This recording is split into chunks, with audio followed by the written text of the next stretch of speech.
Bonjour Oli. Bonjour Christophe. Comment tu vas? Ça va très bien, écoute. Merci beaucoup d'avoir accepté l'invitation. Il n'y a pas de souci, merci à toi, surtout de m'avoir invité à cette interview. Il n'y a pas de souci. Bon, est-ce que tu peux te présenter et présenter ton métier s'il te plaît? Bah écoute, moi c'est Andy, j'ai 32 ans, donc je suis animateur socioculturel à la MJC de Montluçon. Donc je suis référent du pôle jeunesse. Où je mets en programmation des activités pour les 11-25 ans et les 11-17 ans pour les vacances. Donc, tout simplement, et on fait de l'accompagnement de projets pour jeunes. Donc ce sont activités culturelles, activités de prévention, sécurité routière, tout ça. Et plein de choses. Et on organise aussi des soirées pour jeunes, pour familles, et avec les familles. Et donc voilà à peu près ce que je fais en termes de mon travail à la MJC. Tu peux présenter les plannings que tu as, les activités que tu as animées cette année avec les jeunes? Bah, en termes d'activités que j'ai pu animer cette année, donc on a fait des activités basiques, hein, donc les mercredis et les samedis des fois, où on fait une activité de sport ou une activité culturelle. Après, en termes d'activité, on a fait un projet qui s'appelle PDSR, donc projet sécurité routière, donc avec les jeunes, qui s'est déroulé sur plusieurs temps. L'idée, c'est que le jeune puisse être sensibilisé sur le code de la route. Donc le code de la route, savoir ce qu'il faut faire et ne pas faire sur la route tout simplement, en scooter. Et après, ils ont passé le BSR, donc avec l'auto-école 03. Pour que ça permette aux jeunes d'avoir son 2 roues. En termes d'activités autres, j'ai fait un projet qui s'appelle Fête de la danse, donc une activité culturelle où j'ai fait intervenir des intervenants, on va dire un peu locaux, en Auvergne, donc qui viennent de Clermont, Guéret. Et l'idée, c'est que les profs se retrouvent avec des jeunes passionnés, ou pas, ou qui veulent découvrir.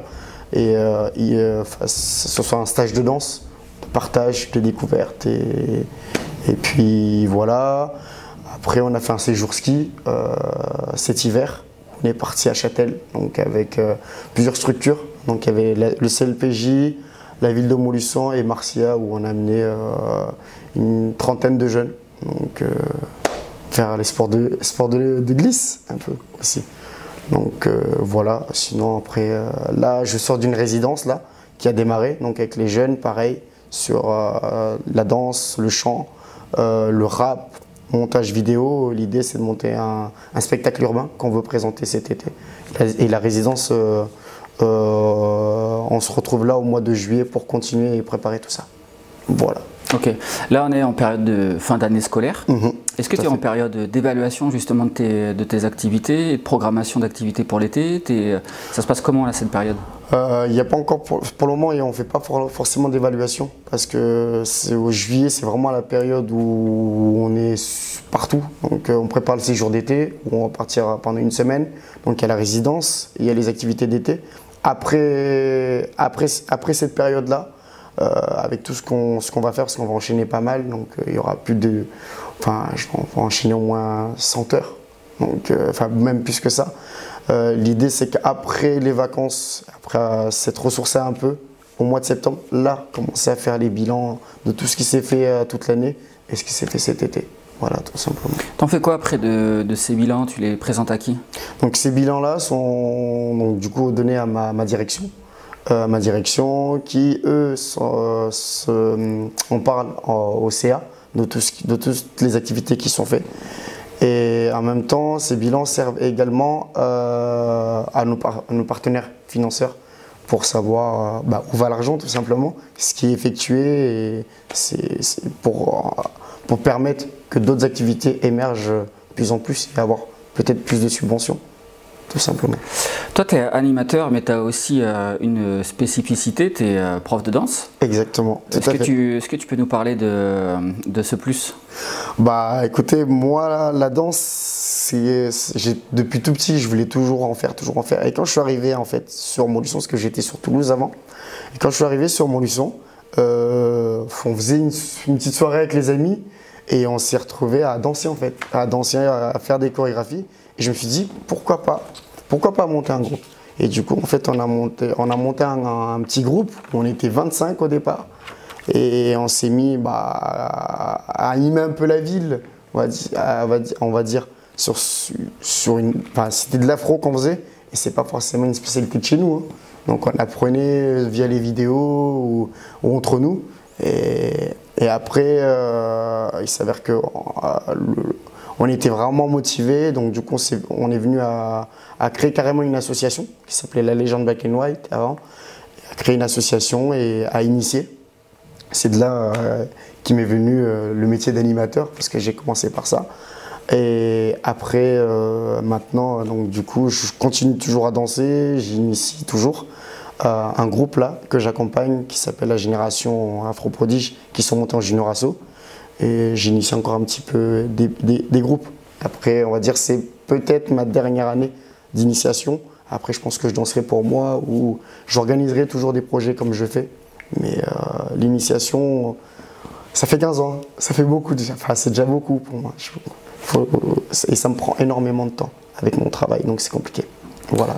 Donc, comment tu as découvert ce métier d'animation pour le coup? Étant jeune, donc, je fréquentais les structures, les accueils de loisirs. Donc du coup, on avait des animateurs et quand je voyais ce qu'ils mettaient en place pour nous, du coup, ça donnait envie de faire comme eux. Et ça m'a donné cette envie-là.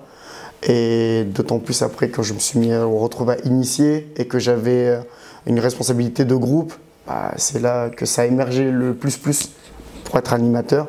Et voilà. Voilà, tout simplement. Et du coup, maintenant, c'est devenu pour moi, je dirais même pas que c'est un métier, c'est une passion. C'est une passion. C'est là tout le temps en fait, oui. Même quand tu travailles pas. Exactement, exactement. Non, sérieusement, ouais, et on me le dit en plus, que j'ai l'impression qu'il faut toujours que je vienne ici. Quand je suis en week-end ou en vacances, je passe au moins, j'arrive pas à détacher. Faut peut-être que je parte loin pour ne pas avoir à revenir ici. Est-ce que les enfants que tu encadres aujourd'hui sont les mêmes que tu as côtoyés quand tu étais plus jeune? Est-ce que les générations changent? Il y en a certains, mais ouais, il y en a beaucoup, ouais, c'est la génération change. Ouais. Maintenant, je me retrouve même à avoir des jeunes que j'ai eu où j'étais leur animateur et qui sont maintenant animateurs comme moi et que je prends en BAFA ici. Donc ouais, la génération évolue, change et on va dire notre métier évolue aussi. Avant, on va dire, peut-être c'était beaucoup plus souple. Maintenant, on doit être beaucoup plus vigilant. Vigilant, c'est-à-dire parce qu'on le voit, la génération aujourd'hui, pour moi, elle est livrée à elle-même, c'est compliqué. Avant, je parle pour moi ou d'autres, quand on était à l'école, même si c'était compliqué, on savait ce qu'on voulait faire plus tard. On avait une idée. Aujourd'hui, le jeune, il va faire un bac, mais c'est pas ça qu'il veut faire. Il sait pas. Et le jeune est totalement perdu. Donc, nous, grâce à notre métier, grâce à ce qu'on leur fait faire, les activités, tout ce qu'on leur fait découvrir, c'est peut-être grâce à ça qu'ils vont trouver leur voie. Mais ouais, on doit être vigilant surtout. Parce que les jeunes sont en difficulté, ils sont, on va dire, pas dans le mal, mais il faut faire attention, quoi. Est-ce que tu as le sentiment qu'ils adhèrent davantage à ce que tu peux leur proposer, comme toi, quand tu étais plus jeune, ou il faut davantage aller les chercher? Avant, c'était plus facile, donc ils adhéraient facilement et tu n'avais pas besoin d'aller les chercher. Maintenant, il faut un petit peu aller les chercher. Parce qu'aujourd'hui, les jeunes n'ont plus envie d'être enfermés dans une salle. Ils ont envie de bouger. Donc du coup, on est obligé de leur proposer des activités de consommation un peu pour les faire bouger. Pour te dire, Christophe, en 2023 et en 2022, j'ai été au moins, si je dois calculer, 12 fois à Paris pour faire les visites de musées, juste une balade. Donc, j'ai jamais été autant à Paris. Donc, et permettre à ces jeunes de pouvoir bouger, quitter leur quartier ou leur petit confort à la maison, la télé, la PlayStation, ça fait du bien. Et du coup, ça les attire et ça donne envie. Parfois même, on se retrouve même à aller les chercher à la fête foraine, parce que je sais que c'est là où ils sont. Donc du coup, pour pouvoir leur parler, leur dire, il y a ça, ça, ça qui existe. On peut vous faire ça, ça. Donc il n'y a pas de souci. Et c'est là qu'ils viennent. Ou sinon, il suffit d'en avoir un qui soit le copain d'un tel et un tel. Et c'est là qu'on arrive à les attirer. Quand tu as réussi à créer ce lien de confiance avec eux et qu'ils adhèrent justement aux activités proposées, tout ça, ça dure un certain temps. Oui, après, le jeune, il grandit. Tout à fait. Et puis, bah, voilà, il part sur d'autres intérêts. Comment toi, tu vis cette séparation avec certains jeunes ou avec un groupe de jeunes pour justement te renouveler et aller chercher un autre groupe de jeunes? Bah, enfin, en soi, avec le jeune, on se quitte pas, enfin, on va dire, on se dit pas au revoir. Parce que pour nous, on a pas mal de jeunes où on accompagne encore, même si, enfin, ils ont plus de 25 ans, sur leur, comment ça s'appelle, les études. Ou sinon, on leur propose une formation, le BAFA, BPG, tout ça. Mais sinon, là, c'est quand arrive ce temps-là, ouais, c'est compliqué. Tu te dis, enfin, c'est compliqué. Parce que du coup, tu dois te remettre en question et te dire, ah, mon public a changé, il faut que j'aille chercher un autre public beaucoup plus jeune pour essayer d'avoir encore un public qui va tenir assez longtemps. En réalité, ces moments-là, c'est compliqué. Des fois, c'est au feeling ou sinon, on va se fier à ce qu'on a fait auparavant, qui a marché, qu'on remet en place et qui peut intéresser ces mêmes jeunes-là qui sont dans la même situation que ceux qu'on a connus précédemment. Parfois ça marche, parfois ça marche pas, mais enfin, c'est vraiment au feeling. Au feeling. Et quand tu dis on se remet en question, comment tu fais pour te remettre en question? Et auprès de qui tu t'appuies pour te remettre en question? Bah, j'ai de la chance d'avoir des collègues qui sont référents famille, surtout mon directeur. Quand il voit qu'on est sur une forme d'habitude, de nonchalance, il n'hésite pas à nous rebooster, à nous dire enfin, c'est tout simple, j'ai une subvention pour ça. Est-ce que tu peux mettre ça en place? Est-ce que tu peux essayer de mettre ça en place ou de trouver des jeunes pour ça? Et du coup, ça rebooste derrière pour aller chercher des jeunes. Et du coup, tu ne restes pas sur… en mode confort, sur la routine. Voilà, donc c'est surtout ça. J'essaye d'éviter vraiment la routine. Donc c'est pour ça que chaque année, je réfléchis à un projet que je peux développer avec ce que j'observe sur les jeunes pour valoriser ce qu'ils veulent faire et les aider, vraiment.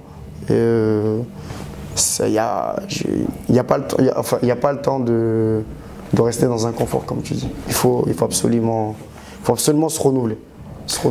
Qu'est-ce qu'on t'a pas appris en formation que tu as découvert et appris sur le terrain? Oula, ce qu'on m'a pas appris en formation, je sais pas, comme ça, tu me poses une colle. Mais la chance que j'ai eue, c'est que je suis sorti de formation BPGEPS et tout de suite j'ai eu ce poste-là.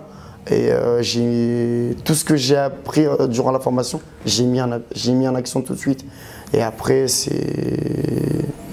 on va dire en formation, c'est cette manière de se renouveler, je pense. Cette manière de se renouveler et aller chercher un peu plus tes jeunes et valoriser ce qu'ils font. Parce qu'en formation, en soi, on t'apprend beaucoup d'administratifs. Beaucoup de… c'est les lois, tu tapes des formations d'ICT, tout ça, EducPop, c'est cool, hein, mais être dans l'action et savoir capter ton public. Parce qu'aujourd'hui, si je vais voir mon jeune, je lui dis écoute, par rapport à l'objectif de ce projet, c'est ça, il y a une certaine pédagogie, enfin, il s'en fout. Ils s'en foutent. Non, ils s'en foutent. Non, il faut les mots simples et faire ce qu'on aime et tout simplement. Ouais. Tu dis que tu as eu la chance de trouver ce poste-là à la sortie de ta formation. Ouais. Mais est-ce que c'était un choix pour toi de travailler en MJC avec ce public-là? Parce que des animateurs, on en trouve partout, dans le public, dans le privé, chez les jeunes, les moins jeunes, les encore moins jeunes. Est-ce que toi, le public avec lequel tu travailles, c'est ton public de cœur, c'est celui-ci vers lequel tu voulais te diriger? Totalement, totalement. Depuis que je suis animateur, enfin, j'ai fait les petites centres de loisirs, les TAP, les pauses méridiennes dans les écoles. Mais moi, depuis que je suis dans l'animation, j'ai toujours voulu bosser dans une maison de quartier, les MJC, parce que j'ai grandi dans ce milieu-là. Et je sais où ils vivent, d'où ils sortent. Et c'est pour moi, c'est comme tu l'as dit tout à l'heure, c'est mon public de cœur. Et c'est un public attachant, vraiment très attachant. Et je vais pas dénigrer, mais enfin, je vais pas chercher à les dénigrer, mais c'est un public qui est dans le besoin. Et quand tu sors de là, tu as vécu pas mal de choses, t'as pas envie que ces mêmes jeunes-là revivent ce que tu as vécu. Voilà. Donc ouais, moi depuis très très longtemps, je voulais travailler dans ce métier-là. Et du coup d'ailleurs, quand j'ai postulé ici, c'est même pas question que j'ai postulé, c'est que j'ai appelé Marc, mon directeur, je lui ai demandé une salle pour tout simplement faire un stage. Et il m'a dit on recherche un animateur actuellement et tout. J'ai dit écoute, ça tombe bien, je sors de formation, je t'envoie mon CV. Et du coup j'ai passé l'entretien et j'étais content parce que il y a 3 ans de là avant, je devais passer la formation ici et je sais que j'avais pas les financements possibles pour le faire et pour pouvoir travailler ici. Et étant un peu plus jeune, on va dire, j'avais l'opportunité aussi de pouvoir travailler ici quand j'avais mon groupe de danse. C'est juste que j'avais pas accepté le poste parce qu'on était ici et on va dire on nous a gentiment fait partir. Et pour moi, c'était un brise-cœur, donc du coup j'ai pas voulu accepter le poste. Et j'ai attendu que ces personnes-là ne soient plus là et je suis revenu. Ouais. Je suis revenu. Ok, et est-ce que faire le choix de travailler avec les enfants, c'est pas faire le choix de vouloir conserver son âme d'enfant? Si, un peu beaucoup même. si. Moi je suis animateur, mais je suis un enfant dans ma tête. Hein. Quand je me retrouve à animer, faut savoir mettre des limites, mais je suis comme eux, je suis un enfant. C'est ce qui te maintient en vie, c'est ce qui te continue de te donner autant la pêche chaque jour, tu crois? Ah oui, tout à fait. Moi je suis une pilier de oui. Totalement. Et quel enfant tu étais? Tu t'es construit comment toi? Oula, moi j'étais on va dire à l'école ça travaillait, mais sans forcément forcer. Mais j'étais un élève turbulent, un sale caractère, très sale caractère. J'avais une éducatrice d'ailleurs qui me suivait dans mes études et qui essayait de me canaliser. Mais j'ai appris comme ça, c'est grâce à elle, je lui en remercie beaucoup et que j'aurais su aujourd'hui à aller de l'avant. Mais enfin après, bien évidemment, il fallait que ça vienne de moi aussi. Mais ouais, j'étais un enfant turbulent, j'en ai fait des bêtises à l'école, enfin on en dira pas plus, mais ouais, après, voilà, aujourd'hui je m'en sors et je m'en suis sorti. Malgré que j'étais un enfant turbulent, j'ai réussi tous mes projets, tous mes examens, à part le brevet. Puis voilà, sinon. Et tu parles de cette éducatrice là, voilà, qui t'a aidé. D'après toi, les enfants avec lesquels tu travailles aujourd'hui, quelle image ils ont de toi et qu'est-ce que tu souhaiterais leur transmettre, autre que voilà, de l'animation d'activités sportive ou culturelle? Quand je parle d'éducatrice, aujourd'hui les jeunes ne me voient pas forcément comme juste un animateur. Il y en a certains, ils me prennent pour le grand frère. J'ai plus un rôle par rapport à tout ce qu'on met en place, tout ce qu'on fait. Je ne vais pas dire que j'éduque, mais on va dire on n'en est pas loin par rapport à ce qu'on leur apporte, ce qu'on fait pour eux, dans l'accompagnement surtout. J'appuie vraiment là-dessus, c'est l'accompagnement surtout parce que initier, faire des activités, c'est cool, mais accompagner le jeune dans la durée, avoir un suivi, c'est ça le plus important et du coup c'est pour ça que le jeune, pour le jeune, pour lui, on a un rôle de référent, d'adulte, adulte comme un grand frère et d'éduc quoi. Et je sais que il y a pas mal de jeunes, parfois parce qu'on a nos limites. Hein. Il y a pas mal de jeunes où je les mets en contact avec des éducs qui m'ont suivi moi. Et c'est pas juste par rapport à leur comportement ou quoi, c'est juste pour qu'ils aient un soutien, un gros plus pour qu'ils puissent avancer, aller de l'avant. Tout simplement. Et avec les familles, est-ce que tu as le sentiment d'occuper une place particulière dans l'éducation de leurs enfants?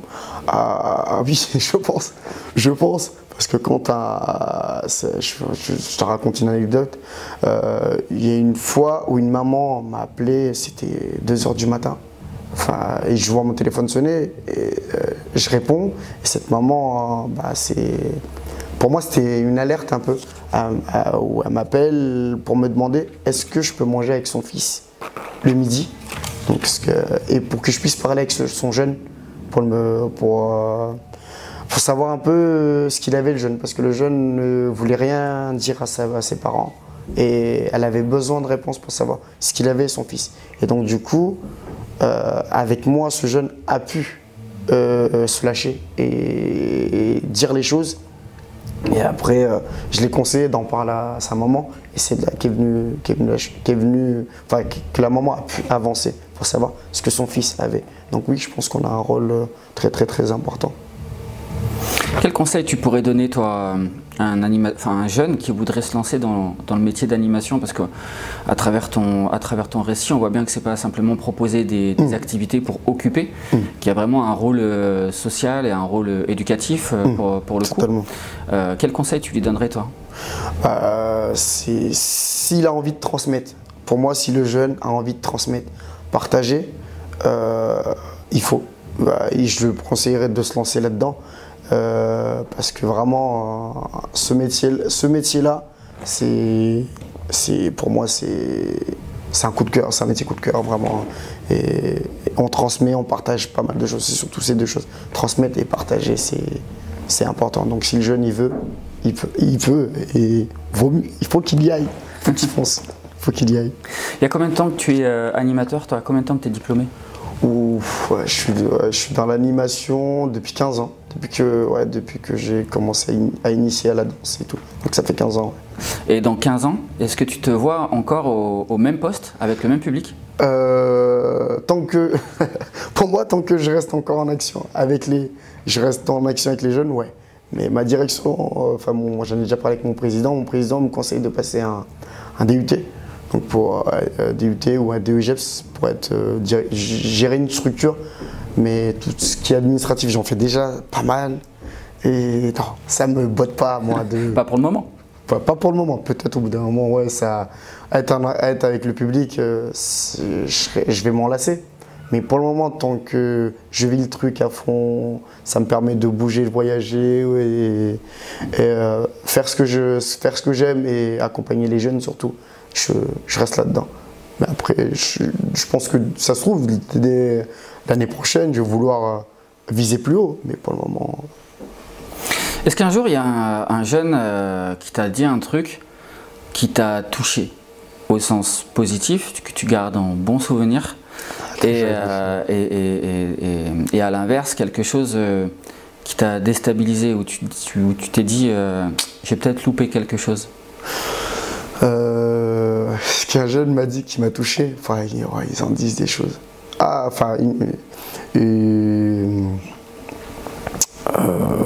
Qu'est-ce que je fais là comme ça, j'ai pas un truc qui m'a déstabilisé. À un moment, c'est quand j'ai quitté le milieu scolaire. Quand j'ai quitté le milieu scolaire, je faisais les TAP, où j'ai eu une grosse problématique avec un jeune. Où je me suis fait agresser à mon travail et que je me suis pas senti protégé par ma direction. C'était pas ici. Hein. Et à ce moment-là, j'avais envie de tout plaquer et d'arrêter l'animation. Et au final, j'ai dû déménager pour être en sécurité quand même. Et j'ai quand même continué un peu l'animation pour voir si c'était toujours ça que je voulais faire. Et au final, ouais, j'ai pu retrouver une autre dynamique à mon lieu de travail et quelque chose de positif. Je pense que ce que je vis au quotidien, honnêtement, ce que je vis au quotidien, et que les jeunes viennent rechercher des activités et apprécient à ce qu'on les accompagne. Ce que je fais avec mes jeunes, par exemple à la danse, et qui souvent ils me disent merci Andy pour tout ce que tu fais pour nous. Aller rencontrer des professionnels, des artistes, que ce soit la danse ou autre. Hein. Enfin, déjà juste le merci, ça touche. Ça touche. Donc, après, comme ça, une phrase, mais souvent, ouais, une phrase comme ça, j'ai pas, mais merci, oui, j'en ai eu beaucoup, beaucoup, beaucoup. Et puis c'est le lien aussi, ce que tu disais au quotidien, les sourires, les Exactement. regards. Ouais, les regards, c'est les voir heureux, enfin les images, les photos qu'on prend. Et quand je me remets à regarder ces photos, et tu vois le sourire. J'ai eu une jeune, par exemple, je prends un exemple, j'ai une jeune qui est très, très, très, très timide. Pendant, on va dire, une année, j'avais presque jamais entendu sa voix. Et on a été au ski. Et j'ai pris une photo et j'ai pas forcément regardé les photos. Et en partageant les photos sur les réseaux, je vois l'image où je vois la gamine sourire, mais sourire comme j'étais heureux. J'étais content de voir cette photo. Ah ouais, j'ai pris cette photo, mais j'ai loupé peut-être cette image. Et je suis content. Je suis content parce que du coup, c'était une jeune qui était renfermée, qui parlait pas forcément aux autres. Et là, la voir sourire, heureux avec tout le monde regroupé, tu te dis ta mission est réussie. Mais il faut continuer. Voilà. On arrive au terme. Si tu avais un mot de la fin, ce serait quoi? Un mot de la fin, bah, continuer. continuer à toujours accompagner ces jeunes-là. Valoriser ce qu'ils font. C'est important.